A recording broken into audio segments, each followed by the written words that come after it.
Nakuna ng CCTV ang pananambang nitong nakaraang buwan kay Sharif Aguac Mayor Dato Ahmad Mitra Ampatuan. Hindi lang ordinaryong baril ang ginamit ng mga sospek kundi rocket-propelled grenade o RPG. Dahil sa tindi ng pangyayari na yan sa Maguindanao del Sur, naibalita ito hindi lang sa Pilipinas kundi pati na rin sa iba't ibang international news outlet. Para kay Sultan Kudarat Governor Dato Pax Ali Mangudadato, nakababahala ang ganitong insidente. Imagine nyo, nakarating na tayo sa international news. Dapat meron pa rin tayong response niyan. Paano natin ayusin ang imahe ng Pilipinas na hindi pa nga nag-release yung GTA 6, tayo na yung cover. Nakaligtas naman ang target ng pananambang na si Mayor Ampatuan. Pero napuno ng memes sa social media ang paggamit ng RPG sa ambush. Yung aking concern dito is yung Maguindanao na concern. I hope they will stop holding RPGs. Dapat ballpen, papel, libro ang hinahawakan ng mga bata. Yung pumotok ng RPG, bata yun eh. He should have been in school. Malapit lamang ang Sultan Kudarat sa BARM kaya concerned din ito ng mga taga-probinsya. Malaki ang intel funds ng AFP. And I really hope that they will be able to crack down lahat ng mga illegal na yan. Kasi again, the solution there, disarm all the people in BARM. Ang solusyon ayon sa gobernador ay ang mahigpit na pagpapatupad ng decommissioning o ang mandatory na pagsuko ng mga armas sa buong BARM. Again, it's been 7 years, hindi pa natatapos ang decommissioning. Tapusin na yan. Para kung sinong may maiwan na baril, they will be classified as lawless element. Ganun lang kadali. Lahat ng lawless element, hahabulin na ng gobyerno.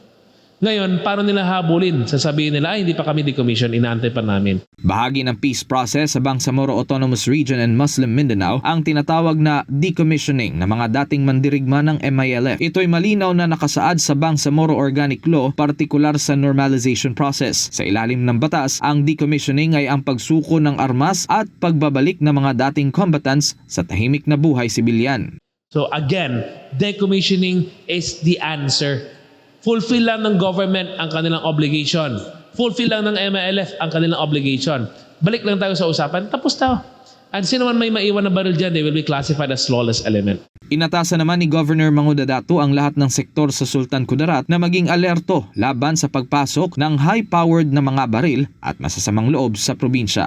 Dito sa Sultan Kudarat, while we're safe, we want to make sure na hindi sila makakarating dito. Hindi makakarating dito yung mga armas na yan dahil hindi natin kinakailangan yan. It's just a disturbance. Para sa Diyos at sa Pilipinas kong mahal, Carlo de la Peña, SMNI News.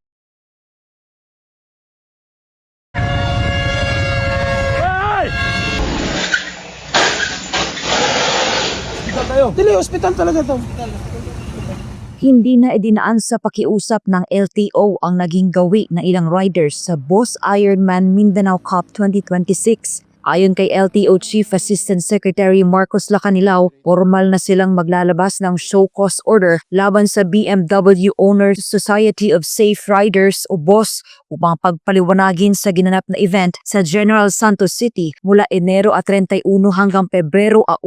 Ito'y matapos kumalat sa social media ang mga video at ulat ng mga aksidente. Sa ilalim ng Republic Act No. 4136, obligasyon ng mga organizer na tiyakin ang kaligtasan ng publiko, isang bagay na tila nakalimutan umano sa gitna ng event. Paliwanag ng LTO, posibleng may mga paglabag sa naturang event tulad ng overspeeding, paggamit ng hindi autorisadong accessories, illegal na blinkers, hindi paghinto sa red light at hindi pagsunod sa traffic signs na nagdulot ng ilang banggaan sa pagitan ng mga kalahok at sibilyang sasakyan. Ang pinakatrahedya, 2 ang kumpirmadong patay sa mga insidenteng naganap sa Kibawe, Bukidnon. Kabilang sa mga nasawi ay isang 46 anyos na rider na kalahok sa event at isang 7 taong gulang na bata, habang hindi bababa sa 12 katao ang naiulat na sugatan sa iba't ibang bahagi ng Mindanao habang isinasagawa ang endurance challenge.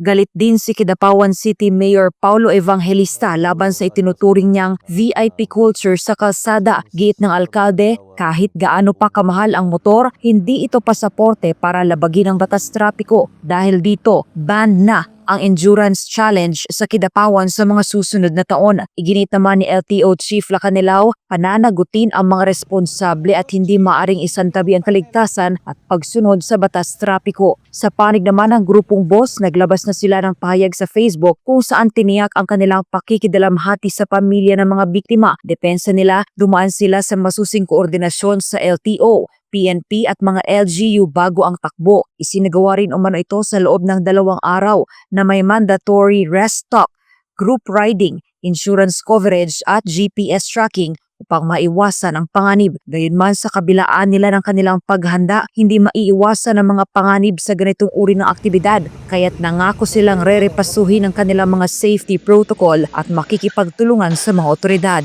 Para sa Diyos at Pilipinas, Kumahal Angel Pastor, SMNI News.